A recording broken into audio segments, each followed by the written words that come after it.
O Guilherme Boulos, que também arrebentou a boca do balão nas últimas eleições, por pouco ele não ganha as eleições. Eu sou capaz de dizer que o PT atrapalhou o Boulos pra caramba quando colocou o Tato ali. Não que o Tato não seja boa gente, não tenho nada contra o Tato, eu até gosto do Tato, mas encheu o saco o PT botar um cara que ele viu que não tinha condição para ganhar a Prefeitura de São Paulo e atrapalhou o Boulos da reta de chegada. Possivelmente, se o PT não atrapalha, o Boulos seria hoje o prefeito de São Paulo. Esse é o grande detalhe.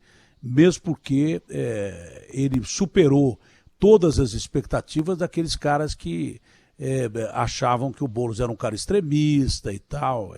E, pelo contrário, teve gente conservadora que acabou votando no Boulos. Teve um eleitorado considerável, né, de gente que jamais você imaginaria que votasse no Boulos, e com as ideias dele apresentadas em rede de rádio e televisão, esse povo acabou votando no Boulos e por pouco ele não leva as eleições. Isso deixou o Boulos muito mais forte, tanto que eu acho que ele tinha musculatura. Eu falei isso para ele pessoalmente, que ele tinha musculatura para ser candidato à presidência da República e ser uma terceira via que os caras estão encontrando aí. E o Boulos não é esse extremista que os caras pensam que é, não é mesmo. Eu já aprendi, eu conheço gente, eu sou um cara que dificilmente eu erro com gente. O Boulos é um cara comedido, o Boulos é um cara que mudou muito a sua concepção sem perder a sua capacidade ideológica. O Gandhi já dizia, o maior desafio que existe para o ser humano é ele mudar em vida. Porque ele morrer, ele não vai mudar. Entendeu? Então, o Gandhi era um cara que comia carne, tinha os prazeres mundanos da vida quando ele estudava na Inglaterra, mas depois ele se converteu num cara da não violência, passou a ser vegetariano e daí por diante. Então, a mudança dele falou, olha, eu mudei muita gente, mas a principal mudança eu operei em mim mesmo, né? E o Boulos provou que pode ser um cara para governar com tranquilidade, com calma, sem extremismo, mantendo a sua ideologia de sempre. Guilherme, você aparece com 11 pontos, o Haddad aparece com 14 pontos dessa pesquisa Band Paraná Pesquisa. É uma pesquisa que te coloca aí numa posição já muito boa para disputar com quem está lá em cima, que seria o Geraldo Alckmin, o Márcio França, que estão em posições mais elevadas, o próprio Haddad, mas o Haddad está muito perto de você. Exatamente por isso, se o PT não apresentasse candidato e apoiasse você já iria para as cabeças, já empataria com o Márcio França e com o Geraldo Alckmin. E se o Márcio e o Geraldo se unirem, há algum tempo já estão falando isso, se você e o Haddad não se unirem, eles levam a eleição na maior barbada possível que eles iriam, segundo os números de pesquisa. E acho que as pesquisas não vão variar tanto assim no começo. Os debates vão mudar a pesquisa. Como você mudou nos debates a sua posição e foi ao segundo turno, até surpreendendo, o Márcio França vai para o segundo turno, e não foi. Você mudou no papo, nos debates e nas ideias, não é? Então, os debates vão mudar muito isso. Mas, normalmente, não seria lógico o PT apresentar um candidato e você sair candidato, sendo que tanto o Haddad e você devem apoiar, claro, que o Lula para presidente da República. Eu estou errado nessa análise que eu estou fazendo ou não, Boulos? Bom dia.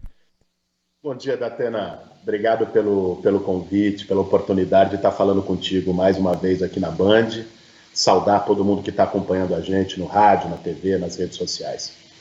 Datena, ainda está muito cedo para você definir, cravar qual vai ser o xadrez das eleições de 2022, tanto em nível federal quanto em nível estadual. Eu tenho defendido, desde que acabou as eleições aqui em São Paulo, diante da catástrofe que a gente está vivendo, 3 mil mortes por dia, fome, miséria. Você tem mostrado no teu programa aqui as situações de fome que está nos 4 cantos do Brasil, o Brasil voltando ao mapa da fome, gente cozinhando a lenha. Então, o cenário é muito catastrófico. E desde que acabou as eleições, eu disse que eu ia trabalhar por uma unidade do campo progressista para acabar com esse pesadelo, para derrotar em nível nacional essa política do Bolsonaro, que do meu ponto de vista é responsável diretamente pela tragédia que a gente está vivendo, tanto na pandemia quanto na situação econômica e social, mas também aqui em São Paulo, Datena, para acabar com essa capitania hereditária do PSDB. É impressionante. Essa turma está aí há 30 anos, né? É um legado de roubalheira, máfia de merenda, máfia de metrô, máfia de rodoanel. O Dória é o governador mais rejeitado, eu acho, que tem no país.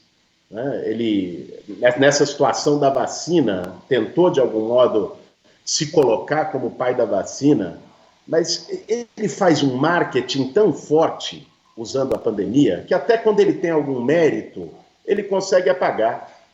E nesse caso da vacina, vamos dizer aqui o português claro, o mérito principal é dos pesquisadores, dos servidores, do povo do SUS, de centenas de servidores públicos que botaram a vacina de pé. O Dória queria privatizar o Instituto Butantan no início do governo dele. O Dória cortou 1/3 das verbas da FAPESP, que é o principal instituto de pesquisa e ciência no estado de São Paulo, atacou universidades públicas. Então, eu tenho para mim, Datena, como uma missão e um desafio, derrotar os tucanos em São Paulo e derrotar o Bolsonaro em nível nacional. É claro, você tem toda a razão. As melhores condições para fazer isso é com unidade, é se juntando todo mundo que está na oposição e todo mundo do campo progressista. Mas eu acho que muita água vai rolar. As pesquisas já têm sinalizado coisas, tem essa da Paraná Band, teve outras que saiu nos colocando, inclusive, em primeiro lugar, empatado tecnicamente com Alckmin e com Márcio França. Ou seja, muita água vai rolar daqui até o início do ano que vem, onde as peças do xadrez vão estar mais definidas e consolidadas, mas eu estou me colocando para esse desafio de acabar com essa hegemonia do PSDB aqui no estado de São Paulo, porque já chega, já deu, já cansou, ninguém aguenta mais. No quadro nacional, é claro que, por enquanto, a situação está polarizada entre o Bolsonaro e o Lula. Isso me parece uma coisa mais do que clara. Você é um grande admirador e amigo, e é recíproco, do Lula. O Lula também gosta muito de você. Aliás, você lembra muito o Lula mais jovem, né? Lembra demais. É uma coisa que é inegável. Até você deve ficar assustado com isso. Já deve ter conversado com o Lula sobre eleições. Você chegou em algum momento a condicionar o apoio a ele, com o apoio do PT a você aqui em São Paulo, que me pareceria uma troca justa, já que o PT ferrou com você nas últimas eleições, podia pelo menos não atrapalhar aqui em São Paulo. Datena, eu converso com o Lula, como tenho conversado com várias outras lideranças. Semana passada almocei com o Ciro Gomes, tenho conversado com a Marina Silva, tenho conversado com o Flávio Dino, com Orlando Silva no PCdoB, com um conjunto de lideranças do campo progressista, porque eu acho que sem unidade não vai, nem aqui, nem em nível nacional. Eu não vou condicionar um apoio ao outro, porque assim, acho que o que está em jogo é um debate de projeto e um desafio do país. Esse é um momento, você colocou a candidatura presidencial. Só para citar aqui uma questão, Datena. Várias pessoas no meu partido, inclusive, chegaram para mim e falaram: Boulos, se lança candidato a presidente. A gente está aparecendo com 5%, 6% em pesquisas presidenciais, o que é algo relevante. Agora, eu tenho para mim que esse é um momento, pela gravidade da situação que a gente está vivendo no Brasil, de colocar qualquer projeto pessoal, qualquer projeto partidário, qualquer vaidade em segundo plano, para que a gente consiga superar essa situação, para que a gente consiga atravessar essa tragédia de uma vez por todas. Então, assim, eu não coloco de um ponto de vista de condicionar um apoio ao outro, acho que esse não é o melhor jeito de fazer política. Agora, é evidente que numa aliança você tem relações de reciprocidade, você tem gestos políticos que são muito importantes. Eu tenho defendido que a gente construa essa unidade em termos nacionais, com aquela candidatura que tenha melhores condições de derrotar o Bolsonaro, e aqui também em termos estaduais, para que a gente possa derrotar o Dória. A última pergunta, já está acabando a entrevista, porque o programa também já está acabando, mas é crucial essa pergunta. Não só em nível presidencial, mas principalmente em todos os níveis, né? De governo do Estado, de Senado e daí por diante. O Bolsonaro nas últimas eleições, isso é tiro, Foi tiro aí? Eu tenho que tomar cuidado, hein? Ver se é tiro. Não, barulho, foi só a porta do quarto das minhas filhas que bateu. Então, e você dá para perceber que o Boulos é um cara macho, porque se sou eu lá, eu já dava um pulo, eu achava que era tiro. Mas, ô Guilherme, é uma pergunta crucial. O Bolsonaro se aproveitou da tempestade perfeita. A Dilma tinha sido empichada, o Temer ia bem até que no governo, mas de repente aconteceu aquele desastre que aconteceu e de repente o Temer saiu da disputa e quase foi empichado. Então o Bolsonaro se aproveitou de uma esquerda desgastada, de um presidente desgastado, e ele conseguiu, na tempestade perfeita, ser eleito quase que por aclamação. Teve alguma dificuldade, pensava-se que não ia ter segundo turno e tal. Hoje, ele representa o centro da tempestade. Hoje, ele é a vidraça. Hoje, é o presidente da República, contestado por muitos, até que votaram nele. Muitos são fiéis eleitores dele, não vão mudar o pensamento. Mas o fato do presidente ser presidente, estar mais exposto, e principalmente no meio dessa pandemia, com o CPI no pé dele, coisas que é tais, né? Pazuello ia depor amanhã, eles têm um medo do Pazuello falar. Eu não sei por que eles têm tanto medo do Pazuello falar e deixaram tanto tempo o Pazuello fazendo bobagem no Ministério da Saúde. Agora o Pazuello pegou Covid pela 8ª vez, eu nunca vi o cara pegar, ele tinha que ser estudado, então ele não vai poder depor amanhã, porque ele pegou Covid. Quando o Pazuello faz, ele abre a boca, né, os militares já começam a arrepiar o cabelo. Então ele pegou, é o único caso de reinfecção por Covid pela 8ª vez, é por isso que ele não vai lá na CPI de amanhã. Então, esse quadro pode ajudar mais o setor progressista, os candidatos mais à esquerda, do mesmo jeito que o Bolsonaro foi ajudado pelo desgaste da esquerda nas últimas eleições? Datena, eu acho que sim. Veja, o Bolsonaro, ele ganhou a eleição de 2018 vendendo peixe de que ele era alguém de fora da política, dizendo que ele ia mudar tudo que está aí, que ele ia acabar com a mamata, com a corrupção.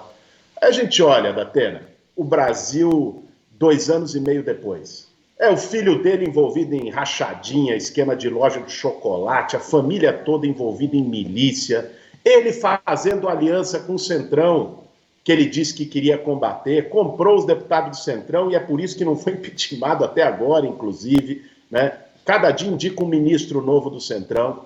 Se envolveu com toda a esculhambação que você podia imaginar. Disse que ia resolver o problema econômico, social, apresentar uma alternativa, porque o Brasil estava quebrado. Olha como é que está o Brasil hoje, Datena. 14 milhões de desempregados, 19 milhões de pessoas passando fome. Você vai num semáforo aqui em São Paulo, em qualquer grande cidade, você vê 2, 3 pessoas, criança, idoso, com uma plaquinha de papelão, implorando por um pão, por um pedaço de comida. Olha essa pandemia. Claro, veja, não foi Bolsonaro que criou a pandemia, não tem nada disso. Agora, olha como é que está o mundo, olha como é que está o Brasil. Ele e o Pazuello trabalharam contra a vacina. Ele e o Pazuello, ele não vem só querer botar Pazuello de bode expiatório, não, que não cola. Ele e o Pazuello indicaram lá cloroquina, um monte de remédio que não tem eficácia, que não funciona. Disseram que máscara não prestava. Ou seja, ele está diretamente responsável por isso e o povo brasileiro está vendo. Com Bolsonaro, não tem saída para a crise sanitária e não tem saída para a crise econômica no Brasil. Então, eu acho sim que as eleições de 2022 vão ter um outro tom. Se é que ele não vai tomar o impeachment antes, viu, Datena? Porque eu acho que essa CPI cria a possibilidade disso acontecer no país. Processo para isso tem um montão, mas ele tem um apoio grande com essas emendas de 30 bilhões que podiam ser revertidas para o povo. Ele tem a casa, ele tem o Congresso na mão, então é difícil ele ser empichado. Isso aí é praticamente impossível. Se bem que esses caras pegam o dinheiro e votam contra, né? Tem esse detalhe também. Fazer acordo com o diabo, eu já falei uma vez aqui, fazer acordo com o diabo é mau negócio, que você sai queimado. Mesmo você ganhando, você sai queimado lá na frente. Agora, pode completar o que você ia dizer. Não, só considerar que, de fato, o impeachment é difícil, ele tem razão, ele ajudou a eleger o Arthur Lira, que é o presidente da Câmara, que é responsável por abrir processo, mas o Centrão, Datena, não é fiel a governo nenhum. O Centrão não tem ideologia. O Centrão tem os negócios dele. Se ele vê que o barco está afundando, não vai afundar junto com o Bolsonaro, não. Você está enganado. Tem uma ideologia, sim. Você pode ter certeza que tem. Tem uma ideologia clara, o Centrão. Para mim, tem uma ideologia bem clara, bem definida. Essa ideologia eu conheço bem. Eu conheço bem. Pô, tem cara que rouba a igreja. Outro dia entraram na igreja e roubaram o padre, pô. O padre estava rezando a missa e os caras foram lá e é um assalto. A ideologia é um negócio. Se tem cara que estão entrando, se tem cara que está entrando na igreja e roubando a igreja, você imagina o que pode acontecer. Então os caras têm sim, pode ter certeza que de graça não, nada. Bom, e o pior é que às vezes o cara consegue o que quer e na hora de votar, meu amigo, larga você na mão. Isso aí eu também acho que você tem razão.